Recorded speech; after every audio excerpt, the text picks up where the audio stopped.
Milí priatelia, milovníci cestovania, vitajte na našom dnešnom výlete do čarovného raja levandulových polí na chorvátskom ostrove Hvar.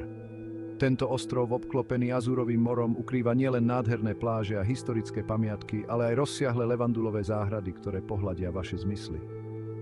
Predstavte si prechádzku v čase kvitnutia levandule.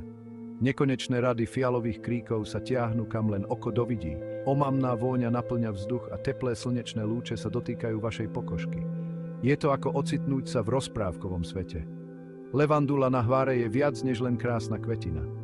Je hlboko spätá s miestnym životom.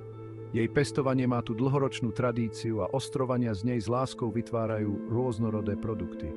Nájdete tu levandulové oleje, mydlá, voňavé suveníry, ktoré si môžete vziať domov ako spomienku na tento čarovný ostrov.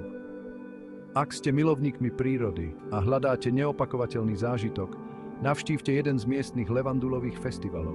Uvidíte zber a spracovanie levandule, ochutnáte levandulové špeciality a atmosféra vás doslova pohltí. A nezabudnite na fotoaparát.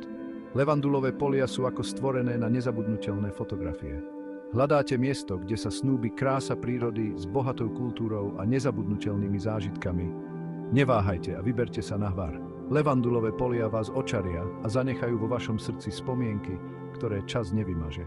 Na čo ešte čakáte? Objavte magickú atmosféru levandulových polí na Hvare a nechajte sa ňou unášať. Ďakujem, že ste sa ku mne pripojili a prajem vám šťastné cesty. Dovidenia.